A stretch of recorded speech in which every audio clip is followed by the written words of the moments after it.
Welcome to Multifamily Method, a podcast which explores the state of the multifamily real estate market and some of the backgrounds, methodologies, and words of wisdom from some of today's most successful multifamily real estate entrepreneurs nationwide.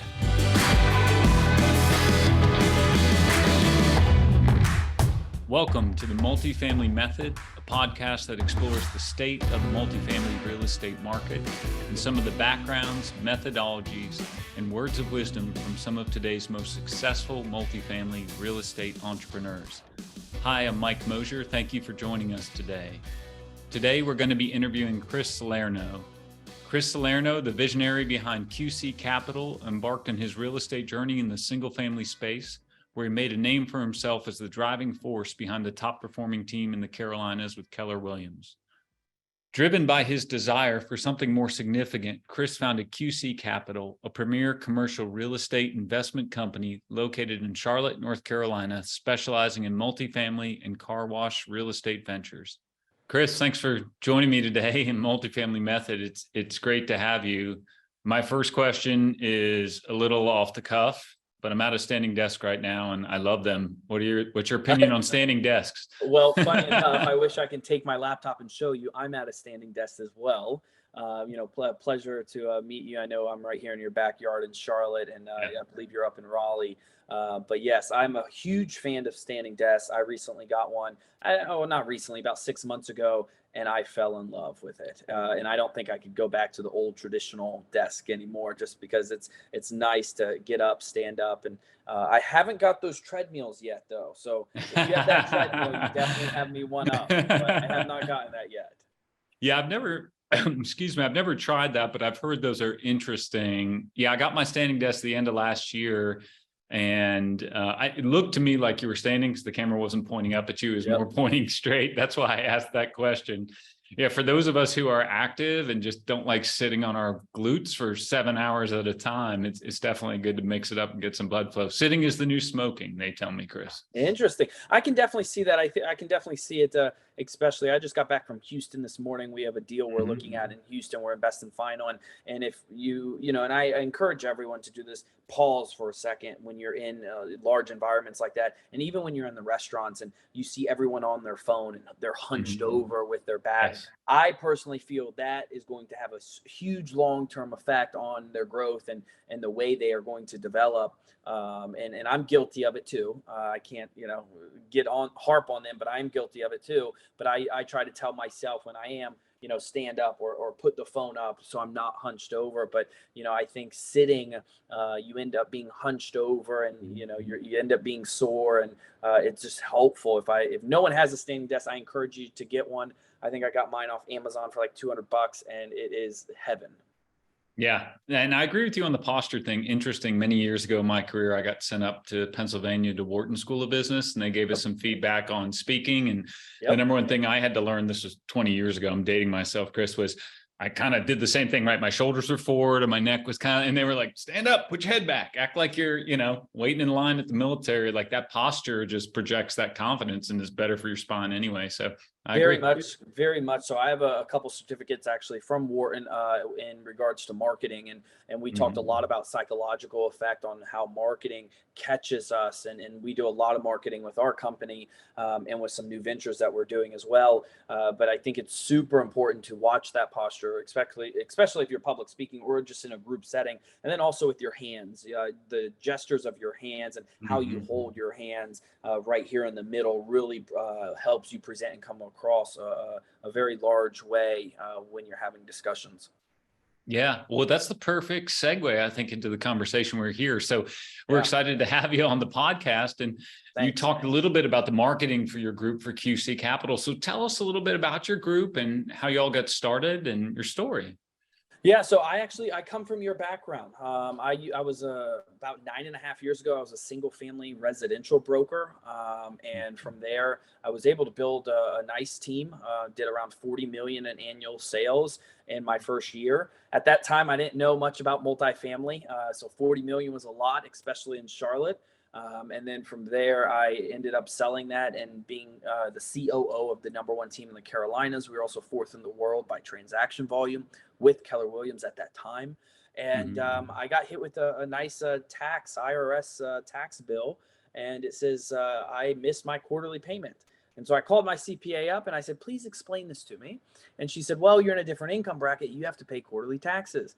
And I said, well, thanks for letting me know that now. You have a nice day. We're not working together. I need someone to be more proactive than reactive when it comes to taxes. So then I found a new CPA, and instead of buying, a car, I didn't have money to buy an airplane at the time. Instead of going to do that, I wanted something that was wealth building. And a lot of real estate agents don't know this, that if they are registered or file as a real estate professional, they can utilize 100% of these depreciations of the multifamily. And no one taught me that at the time. So I started educating myself on the multifamily industry. 2019, beginning of 2019, I created QC Capital.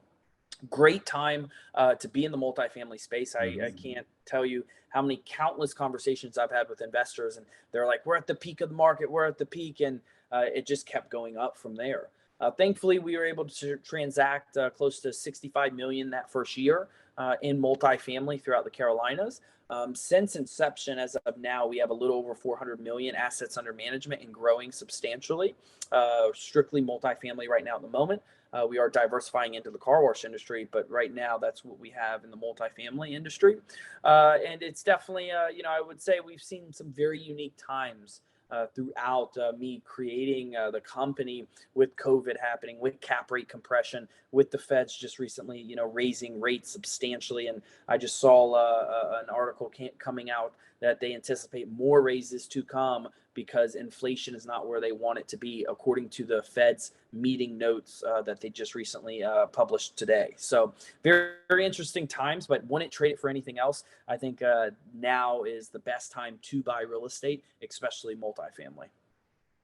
Yeah, I tend to agree with you. So much, there's a lot of dry powder out there, but so many groups are on the sidelines. I think it's a Warren Buffett quote who says, be greedy when everyone else is fearful, and be fearful when everyone else is greedy, right? That's right. So very much so. It's a good time. So how are you finding ways to get deals done in this environment with interest rates being what they are and seller expectations? There's still a gap there between the sellers and the buyers, right? So. Oh yeah, and like I said, I used to be a broker, and the biggest thing is those conversations with those gaps, and letting the sellers know, look, like obviously as a broker, as a previous broker, you want the top dollar for the property for the seller because you're representing the seller. Everyone gets paid more if the property sells more. However, there has to be some of those conversations with the sellers saying, hey, look, the market has changed. Your property is only good. It's only worth what a buyer's willing to pay in this current market environment. I wish I could get you 40 million. However, it's looking like 32 million at the moment. So go ahead and go back to the drawing board, see if that fits your business. And if you got to sell. If not, then hold on to it. And so, really making deals make sense is very difficult in this market environment. I think it's very important to have strong relationships with our debt providers. To make sure our debt providers are not only comfortable because they are the largest investor into the deal, but to really get a good sense on where the debt environment is at. I saw the 10-year Treasury this morning is a little over 4.2%, with Feds, anticipating a rate increase. I'm sure that Treasury's correlated to those meeting notes that came out. It's super important to have those relationships also with the brokers, because in this current market environment, the deal that we're investing final on right now in Houston, it was under contract for 6 months and the buyer backed out. So what is the number one thing that seller is wanting right now? The surety to close. Yes. They're going to look at price, but their number one thing is, can this group close the deal? Okay. Second, price, terms, and that includes hard money and all that, and time frame and things like that. But they want to know, is this deal going to close? And the broker does too, because the broker only gets paid when the deal closes. So everyone on that side wants to know, let's talk to this group. Let's make sure we call their references, make sure they can actually execute, especially in this current market environment. So as a group, I encourage groups. You're going to see a lot more JVs, which I'm already seeing, a lot more partnerships. We partnership as JVs with other groups because you are stronger together to get that assurity of close to those sellers. But it's really focusing on the debt piece. And then frankly, with us, just being brutally honest with the brokers, like, look, we're not trying to shoot for a 20% IRR. trust me, we want it. I'll camp out overnight for it. I think those days are long gone unless you're in development, but that's extremely risky at the moment. And just, shooting the broker straight and shooting the seller straight and letting them know, look, here are our terms. We are only penciling in a 13, 14% IRR. We don't have, we can't have crazy assumptions, especially with insurance, taxes right now, and also rent growth, organic and forced. So I think it's super important just being blunt, honest with the brokers. And if you're on a seller call with a seller, letting them know, like, look, we're not shooting for a 20%. We're penciling in a 13, 14%. Like, this is not something, it's a crazy home run deal for us. And it's given the current debt environment and the current market environment where things are going. Yeah, I think you're reflecting what we're seeing in hundreds of transactions across the country in terms of IRR compression. Cash on cash, we've seen similar things. What used to be 8 to 10, maybe now is 6 to 8. I'm not sure what your driving metrics are there. So what do y'all look for as a group, and what will you accept versus what do you want? Yeah, I mean, obviously, what we want is 50% IRR, as everyone does. Yeah, those good old days of right after COVID with that cap rate compression, in my opinion, are over, but they are coming. And I'll tell you here in a second why I think they're coming. But when it comes to deals, we really like to look at the metrics of it. Where is it located? Does it have any rent growth in that market? Can we force any rent growth with renovations of the property? I think you're going to see a lot more groups going back to the traditional value add of 1990s and early 2000s, where they can actually fix up the unit and increase the price, because all of your newer assets, you really can't, you're kind of at the top of the market. And we're seeing a lot of decline rent growth with the newer Class A that just got built, unless you purchase in a lease up phase. But we're seeing the same things, anywhere from 4 to 7% average cash flow. IRR can be misconstrued. I'm not a huge fan of IRR because I can sell in year 1 and have a 50%, or I can sell in year 5 and have a 20%.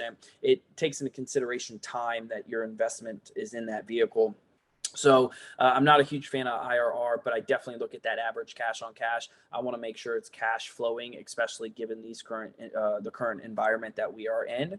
And if anything were to go wrong with the occupancy, or if there happen to have delinquencies, I think COVID's ramping up again right now. So with that coming back up, who knows? And also a very historical presidential election that we're about to see. With all that playing into a factor, I think it's really important to focus on cash flow with these properties when it comes to it. Yeah, that's interesting. And we are still seeing some deals trade at negative leverage because the spread in the rise in interest rates and 10-year treasury that you already mentioned earlier in our discussion versus the decompression of cap rates. One has outpaced the other, right? The first has outpaced the second. So would you ever consider going into a negative leverage scenario if you saw upside or appreciation? I think the misconstrued of investing into multifamily real estate really started after like 2017. Say, Mike, you and I were playing the game Monopoly. It takes time for that game. You and I are going to probably have a cigar, have some drinks, and it's going to be 4 or 5 hours, and we're probably not even going to be finished. We're going to say, hey, let's do this tomorrow. And that is real estate investing. It's an appreciation long-term play. Everyone got spoiled with Amazon doing same-day shipping. And I think a lot of investors got spoiled with buying a deal in 2017, 18, 19, and selling it in 1 year and doubling their money. And getting a 30% IRR in just 1 year with not doing anything because of the way the market environment is. To answer your question, yes. However, I make sure that we have a extremely large amount of reserves on the side to weather the storm. Touching on why I think now's the best time to buy, I do feel very strongly, and a lot of individuals in Wall Street also feel this way as well. The Feds are going to lower interest rates. Keep in mind, we have a historical presidential election. Going into that election, one party still wants to stay in office, so they're going to, try to say everything they've done great for this economy, and that is going to also piggyback on interest rates, in my opinion. Not only correlated, but interest rates can't stay this high and steady So I do think they're going to taper down. So if you're buying right now at high cap rates, those interest rates are going to start tapering down. Those cap rates are going to start compressing, and then you're going to be able to sell for a nice profit. Really, frankly, not doing anything, just buying right and selling right. However, if you do force that appreciation and increase that bottom line net operating income, I feel very strongly that you're going to be able to sell in 2 to 3 years at a very nice, pretty penny, because those cap rates, in my opinion, will start compressing down. Yeah, I agree with that overall bullish assessment. It hasn't happened as quickly as I would have thought. I thought the interest rate increases would have been done by now. The second half of this year, it's looking like the beginning of next year. Maybe that train's over, but at some point it ends, right? And it goes the other direction. To your point, I agree with Correct. Yeah, I think it has to. I think they're going to raise another one according to the meeting minutes, and I think they're going to raise another one this year. I think they'll probably pause in Q1 of next year, and then Q2, depending on how Q1 performs, they're going to slowly start decreasing them. And I think they'll probably going to end up being anywhere between 4 or 5.25%, probably in the fours. They're probably going to hover, and that's where, in my opinion, they need to be. So if you're buying right now at a 5.5 or a 6 cap with some of these deals, and you're underwriting your exit cap at a 10 basis points per year, however, I feel that exit cap will start coming down substantially once these interest rates start to come down towards the end of next year, and in 2020, what time flies, we're in 2023, so 2025. Wow, time flies. Yeah, I tend to agree on your bullish outlook overall, and that means it's a good time to buy. So how are you amassing your capital? Are you syndicating? Do you have a couple closely held partnerships? You mentioned JVs already. I'm curious as to how you're attacking this to have the dry powder to execute. Yeah, no, very much so. That's a great question. So all of our opportunities are 506Cs, so they're only open to very, very sophisticated and accredited investors. We do not accept non-accredited investors. We will not. Unfortunately, we have partnered with crowdfunding platforms that do. However, we are only operating with accredited investors, and our partners range from ultra high net worth individuals, just your regular accredited investors, individuals that are using their retirement accounts as well, all the way from family office. We have some hedge funds. Ironically, Mike, we have a couple churches that have invested with us. Wow. That caught me off guard a little bit. Yeah, interesting. I had a call to make sure it wasn't like a spam person trying to submit a soft commitment. However, we also do a substantial amount of marketing, which I have to tip my hat to our marketing team, that they do a substantial amount of marketing where we generate anywhere from 500 to 800 new investors per month into our database. So, kudos to them. And thankfully, we've been able to perfect the marketing, and also the SEO game as well. If you Google multifamily syndication, we pop up #1 organically amongst right after the ads, but #1 organically, which also draws a tremendous amount of traffic to our site. Oh, that's excellent. Is this mostly via social media, or how are you finding these investors? I'm curious where they're to be found.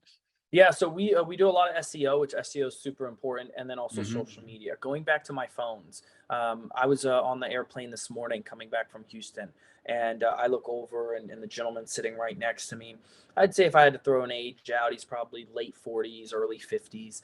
He's sitting there looking at these memes on Facebook and on Instagram. And I'm thinking in my head, this gentleman is on Facebook and Instagram looking at these memes. And I think psychologically, social media has also really played a large impact, not only on the younger population, but the older population. Mike, I mean, I'm talking decades older than you. You're a young guy. In your 60s and 70s and 80s, you want to reconnect with old friends from high school, from college. And where do people go to do that? They go to Facebook. And before you know it, they're now sucked into that social media. There's a documentary on Netflix. I highly recommend watching it.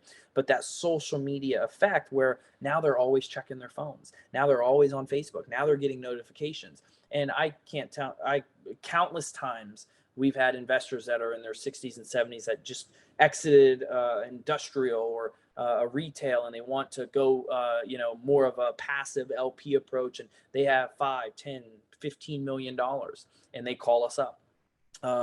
Can't tell. I mean, countless times we get those type of calls. But your majority of individuals are on social media, and then we also do some other very strategic type of placements and retargeting too. Yeah, very interesting. What was the documentary that you referenced? I will find it for you Was it right now. Social Dilemma? I believe. Yep, it is. That's That it. is. I saw it. Yep. Yeah, I It's remember wild. I watched it with my wife, and I made my teenagers watch it. I'm an old soul, I guess. I'm only on LinkedIn, and it's not on my phone, so I'm not a big social media guy. Smart. But the guy with the long curly hair and the ponytail, who was super quirky up front, by the end really grew on me. But he really laid bare just a lot of the thought process and the manipulation going on with some of these programs, and it was scary how accurate it was. Oh, it's unbelievable. I have a son, he'll be 4 in December, and if for those parents out there who have younger children, Coco Melon, Blippy, which actually both of them sold to a private equity company, ironically. However, those will actually get me. When he's watching those, I'll just walk by and I'll stop, and then I'll notice I am sitting here or standing for 5 minutes watching Coco Melon, because they have scientists behind it and engineers that they've done the math and the structure on the psychological brain on how to get their attention and how to gather their attention.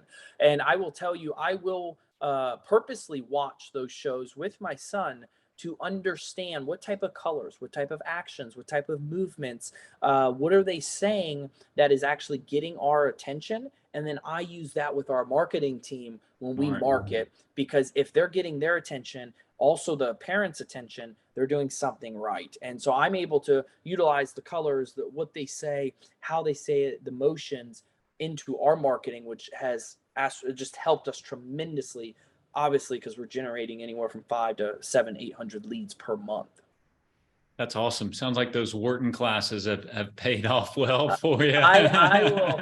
And I was bored during COVID, and they were offering it, and I say, sign me up. I'll take these classes and get a nice little certificate. And I said, yes, 100%, because they talked about in those courses and classes that and those professors spoke about the psychological effect that when you walk through a grocery store, your most highest paid item that the business is paying the grocery store to have on the shelf is right there at eye level. Your least expensive is your lower ones, because who's going to get down on their knees, but at eye level is your highest paid items that the business is paying the grocery store to place on there, because it's at eye level. And then you have to look at the colors. I mean, look at McDonald's, look at Burger King, look at all these different type of fast food chains. They use yellow, blue, red, orange, and a lot of them. Next time you go out, Mike, I encourage you, look at all of or a majority of companies' logos. They have a loop in it or a circle. It's a psychological effect, and I learned this at Wharton. It's a psychological effect in the brain that we are more prone to circles in like loops, where we would end up buying and spending more money if it had a loop or a circle in it. So when you look at different type of logos, look and see that there's a lot of loops and a lot of circles. That's really interesting. Well, Q is a loop and a C is most of a circle. So there you go, man. Yeah, very much so. Very, very much so. That's awesome. Very cool. So in terms of this conversation, it seems like you're really in tune with marketing and the investors and capital raising. Are you seeing any utilization of artificial intelligence in your efforts on that front? If so, what does that look like for y'all? Yeah, very much so. And I want to touch on even your guys' logo have your C capitalized in a Yeah, we swooped it for sure. So when it comes to AI, I think AI has substantially changed the game, especially ChatGPT. And I'm not gonna lie, there's times I've thrown in emails in ChatGPT to make sure everything's worded properly before I send it. And so I think that has helped tremendously. I think with the new AI systems that are coming out, we are betaing a couple of them in the underwriting game, and I've looked at the demos, and there's AI that you can put in you can copy and paste your Excel spreadsheet in, and you can type in there, I'm having trouble doing this, and it will automatically find the issue. So Wow. the technology game has really enhanced substantially. I say we're using it in more of the acquisition modes, finding off-market properties, finding properties where we can come to you guys and say, hey, here's a list of properties we like. Can you guys reach out to the sellers and see if they want to transact? We do that with a lot of brokers, and we utilize the technology and the AI behind it to get a good understanding of, where they are currently on their debt piece. Is their rate cap up and they're struggling right now? What's that look like? So we utilize that really heavily on our acquisition mode, and like I said, formulating certain type of emails that need to be formulated. Yeah, definitely, without a doubt, in terms of the kind of liberal arts curriculum is where it's jumped to the forefront, aka ChatGPT being primarily a writing and summarization tool. For us, I know we've used it on offering memorandums for investment highlights where it can scrape data about a market, then we just have to review it, right? Rather than have a financial analyst have a creative writing degree. So, but I am interested what you said about the financial modeling piece, because I haven't seen as much of that come to the forefront quite yet. And I feel like that's a huge opportunity. Huge opportunity. I mean, our head of acquisitions, who comes from the debt side of over 10 years of experience, who underwrites all of our deals. I always joke with them, if I see something on Instagram, I always send it to them and like, watch out for AI. However, it will not eliminate people. We will always need Sure. people to discuss it. However, it will make their job a lot faster, which will give them the ability to underwrite more deals quickly, which we need that in this current market environment. And so he has tested a couple of them. Some have worked, some have not worked. Mhm. Do we use it on an ongoing basis? We do not. We're old school. I'm an old soul. We still use a nice, beautiful Excel model, Mhm. and he takes the time to go ahead and plug everything in there and make sure we're doing it properly. Because the last thing we want to do is rely on some sort of new technology like AI when making very large decisions on purchasing these type of deals, and also having any investor capital at risk. That's the last thing we want to do. However, we have beta tested it. We have not fully tested it on any assets we've purchased or gone after. Okay. Wow, that's interesting. So, what are you most excited about as an investor these days? And then let's flip that around. The second question is, what concerns you the most? What's occupying the negative brain space? So, answer whichever one you want first. So, as everyone gets to know me, I encourage everyone to go to our website, qccapitalgroup.com, and get my free book. And in there, you can get a little taste of my personality. No matter what, I find positivity, no matter what negative situation. So, I really try not to have negative thoughts in my mind. Negative thoughts will really tear you down as a person very, very quickly. So, I try not to have it. However, I would say, if you're talking about negative, this being on the line of negativity, is investors being skeptical about investing now. If you say that's a form of negativity, then I do think of that.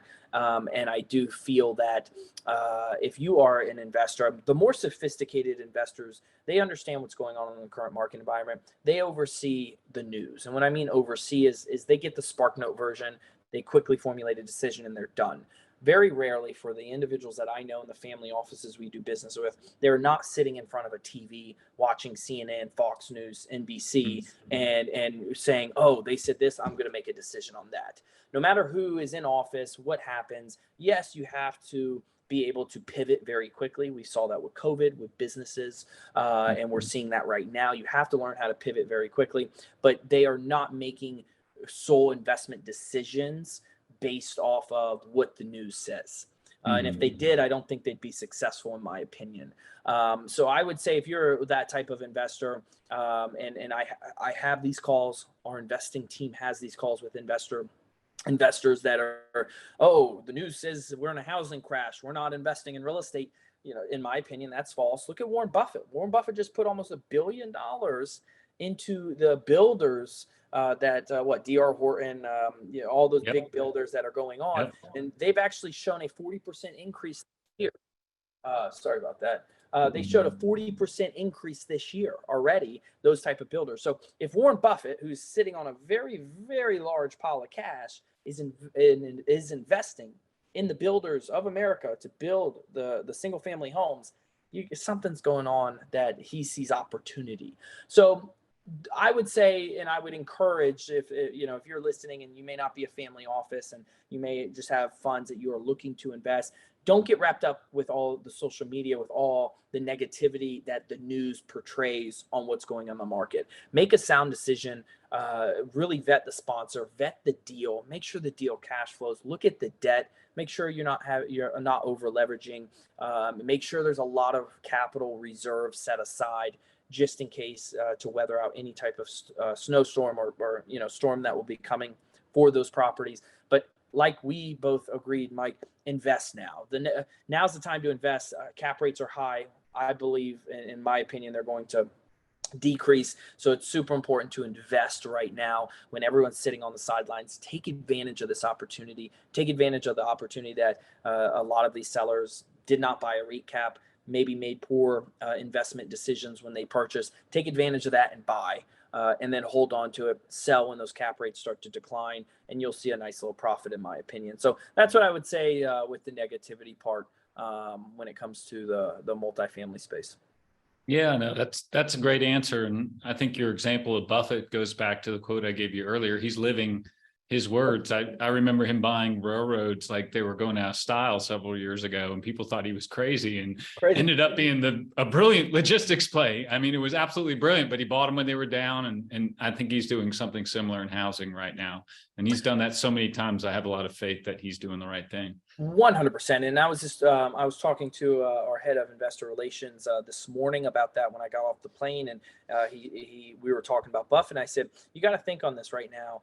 Interest rates are high. Interest rates will start to taper down, and when they start to taper down, what are home buyers going to do? They're going to flock to go buy. Well, if you're having a large demand to go buy, and still to this day we have a huge supply shortage, what is going to happen? What's going to happen is that the builders are not going to have enough supply. So they're going to then kick into gear to create more supply for the demand, because interest rates are going down, for the demand of people who want to purchase a home. And then they're also going to increase the home value very quickly, because there's a huge demand, which is only going to benefit multifamily, because if the home values increase substantially, people still need a place to rent. That's why I love multifamilies. It's a necessity. You cannot take it away. You're not going to create an Amazon and take shelter away. It's a necessity, as what we need as humans. So as those home prices rise, it's going to give us the ability as landlords of these large multifamily assets to increase the rents as well. But I see a huge influx of individuals as interest rates start to taper down, move and start trying to purchase homes. And right now, supply is very low. So I think that's, in my opinion, Warren Buffett's strategy. Is he knows supply is low. He knows that interest rates are going to taper back down. There's going to be a large population moving to purchase a home, and the builders are just not going to be able to supply for all the demand. So they're going to have to crank in overtime to build more. Yeah, I think you're right. I think that's already starting to happen now, without a doubt. So most of the new inventory in many markets is actually new homes, because a lot of existing buyers are sitting on low interest rates, don't want to move. And that too has helped multifamily, right? Like if there's not the transactional volume, because people are sitting on a 3% interest rate, don't want to sell the existing house, which is the vast majority of stock in the country, that pushes people to rent more. Which quite frankly makes me a little bit more bullish on the build to rent. I don't know if you guys have done any horizontal multifamily, but that to me feels like a niche somewhere between traditional multi and buying your first house. So tell me a little bit about that. Have you invested in any of those deals? We have looked to invest into those deals, as and you being the expert in the brokerage industry and knowing these properties like the back of your hand, they do come at a higher price per house, I would say. Or per door. They do come at a very higher price per door. But I see that asset class extremely lucrative. We've taken some strong stabs at it. Unfortunately, have not been able to land one. However, that is on our list as a BTR, build to rent community.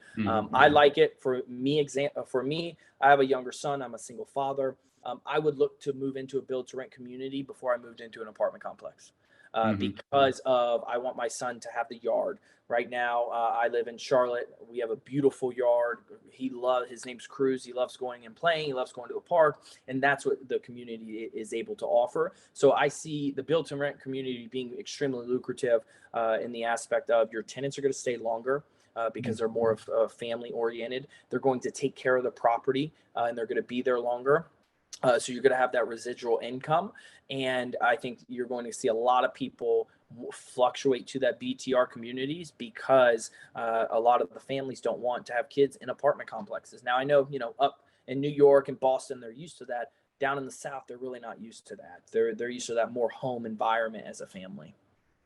Yeah, it's interesting. I do an annual podcast with Jay Parsons from RealPage, their chief economist. He's a personal friend. And we talked a little bit about this phenomena. Even though they have a 30% rent premium in that space, the rent to income's lower, which tells you these are all renters by choice. They got plenty of money. They could go buy a house tomorrow, but they want that convenience you just described. It's 100% convenience. And what really poised that? I think Amazon put a huge effect into that, where I can order something and it's here tonight. And I don't have to go to the store. I don't have to, do anything. And it's fairly cheaper depending on, what you're purchasing.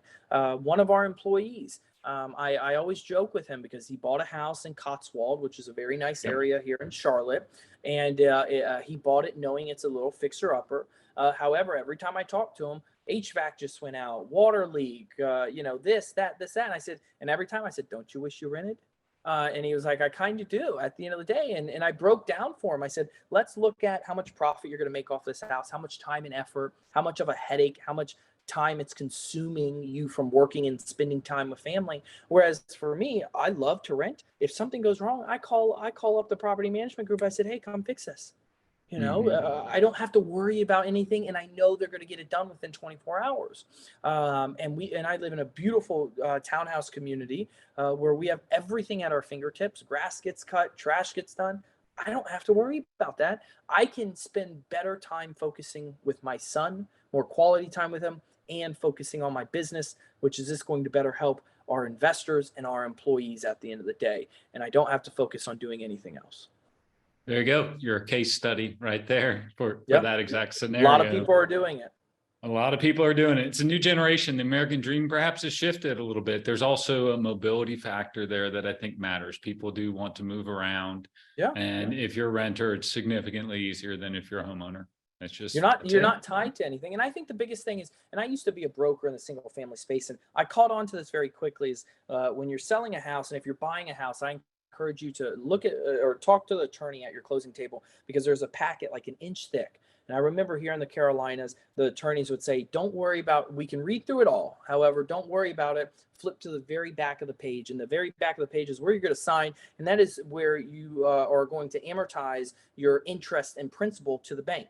And so when I would look on a $400,000 home and I'd see, holy cow, they're paying almost $900,000 to the bank. I said, this is not the American dream. I said, this is absurd. And it's just mind-boggling. I encourage everyone to look at that. If you already own a home, reach out to your lender and get them to mail you legally. They have to provide it. Get them to mail you the amortized since you bought it all the way up to 30-year mark if you have a 30-year note on it. And look at that total interest that you're going to be paying them. You're going to be shocked. And I think a lot of people are catching on to that too. And also, like you said, they want the flexibility. They don't want to be tied down. They want to know they can move to new areas, try different type of foods, different type of cultures. And that's what people want. They don't want to be tied down or feel like they're controlled anymore. Yeah, well, that bodes really well for you and your group. So tell us a deal story. We're deal junkies. What's your favorite deal? Give us some specifics. Like, everyone loves hearing that. It's all investors on the call. So on the podcast. Yeah. I would say the favorite deal. I gotta love the cap rate compression right after COVID. We bought a deal actually in the mix of the presidential election and COVID in 2020, in December of 2020, and very quickly we saw the cap rates coming down. We saw everyone buying at crazy numbers. And so we said, hey, it's not going to hurt us if we throw this property on the market. It was 144 units out in Greenville, South Carolina. We great said market. It's not going to, phenomenal market. Even great market to this day. It's still growing substantially. I love that market. And we said, okay, it's not going to hurt us throwing this on the market. Let's see what we can get for it. We held that property for 14 months. It was supposed to be a 5-year hold. We purchased it for 92. Our anticipated sell in 5 years was around 127 a unit. We sold it for 143 a unit, and we walked Wow. away. And we, the business partners and I, looked at each other and we said, I don't know how they make sense. Like, I don't know how they made this underwriting make sense. But hey, the deal's closed. Our investors walked away with over 40+% IRR, and they were happy. And so it was mind-boggling. It was shocking. But I would say we were able to see the market very quickly and take advantage of the cap rate compression. And that's one of the most exciting deals. And I will say too, Capstone actually sold us our very first deal here in Charlotte. All right. So we were very excited about that when we first got into the space back in early 2019 in Cotswold. Capstone actually sold us the deal. So thank you guys for that and helping us on our journey to becoming what we are today. Always glad to help. Always glad to help. Well, I mean, that's a great story. And for those investors on the call around the country, Greenville, South Carolina is an amazing market. I've been going there for 20 years for work and pleasure. And I'm a runner, so I stay downtown right on that Reed Creek Trail and just go for, it's just park after park and water and great food. And it's just an amazing area. It's been really fun to watch it grow up since BMW kind of planted their flag there. Yeah, no, you're spot on there. It's a beautiful area, very outdoorsy, and a lot of people are flocking there because of the weather, the food, the atmosphere. I think you're going to see the growth there in Spartanburg. It's going to feed over to Spartanburg a lot more, and I think the growth overall there is just going to be substantial. And it's right there in the middle of Atlanta and Charlotte. It sits there right on 85, so a great spot. Yeah, that's awesome. Well, great. Any good books you're reading right now? I feel like from this conversation, you're well educated and well read. So what do you recommend to our listening crowd? I'm looking it up right now. There's a bunch of good books I recommend. If individuals have not read one, Think and Grow Rich, huge fan of it. I read that a couple times a year. Mistakes Millionaires Make. That's another phenomenal book that really explains individuals that have built $300-400 million companies and they lose it all within a couple months, and then they gain it all back. And it explains how they do it, the lessons they've learned. So I highly recommend Mistakes Millionaires Make. And another book that I'm currently listening to for the second time this year is it's a national bestseller. It's called Influence, the Physiology of Persuasion. And so that goes back to my interest that, when I took some marketing at Wharton Business School, the mind, how we operate, it's very uniquely on how each individual mind works when it comes to business, personal life, under certain stress and situations. And so it's a really good book on persuasion and understanding the human mind. So. Okay. I'm going to write that down. The Mistakes Millionaire, then the Influence. Okay. Yeah. I'm writing them down now. Well, you're talking to an ex-philosophy major, has son studying psychology. So it's a people business, right? At the end of the day, 100%. We talked about AI, we talked about numbers, but at the end of the day, multifamily and housing is still a people and relationship business, which all goes back to here, right? Correct. And that's one thing I feel AI, and I know we're on time, I feel AI is not going to be, it can't understand feelings. And feelings is the best part of negotiations, because if you got someone wrapped up in their feelings, you're going to be able to win. And essentially, it's just how the game is, depending on how you structure things. So that's one thing AI and technology really can't, in my opinion, understand, is how do we feel in this current environment, and can we get the deal done or not? Yeah, I mean, you could make the argument, this is a little drawn out, so you could probably poke holes in it, that at the end of the day, a cap rate is nothing more than a feeling about a particular asset in a market. If you really think about it. Look at Manhattan. Manhattan, they're buying 1-2 caps, because it's an appreciation play. They know in 5 to 10 years, they're going to be able to sell it for a huge appreciation play. Same with like sports teams, sports franchises. Very rarely it cash flows. You're waiting for the appreciation play to sell it in 5 to 20 years from now for $4 billion more than what you paid for. Well, I mean, on that note, VinFast went public yesterday, and they're huge here in North Carolina in the Chatham County area. They're going to put down I think it's a $4 or $5 billion plant to take on Tesla. And they don't even have positive earnings yet, Chris, and they're worth more than GM and Ford today. I heard on NPR this morning, just based on their IPO. That's pure feelings, right? The investment community just says, we think somebody's got to take on Tesla. They're out of Vietnam. We like it. They're big in the US. Like that is purely a feeling. Well, and that's pure on their idea of being successful. I mean, look at that one electric truck company. I remember, I'm not a big fan of stocks, but I remember I bought their stocks and it skyrocketed. And I said, they have no revenue. They have zero sales. I said, I'm selling. And thankfully I walked away nice, but I said, it doesn't make sense. And what happened? They tanked, filed for bankruptcy. Because Rivian, I think it was. Yep. I think you're right. That's it. Yeah. It just doesn't make sense. So, that is wild that they are that large of a company and they still haven't even probably made any dividends or distributions to their investors because they're running at a loss.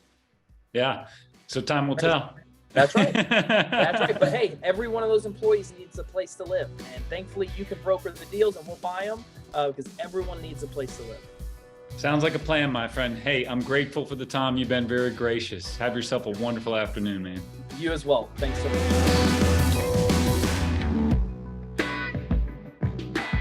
Thank you for listening to Multifamily Method. If you enjoyed today's episode, please give us a rating and a review on Apple Podcasts. It helps our podcast get discovered by other savvy investors like yourself. Subscribe to Multifamily Method for free on your podcast platform of choice. Find out more about Capstone Companies at capstone-companies.com. Multifamily Method is executive produced by Capstone Companies. Audio production for the podcast provided by Andy Go of Gojo Studios and video production by Yash Mystery of Mystery Projects.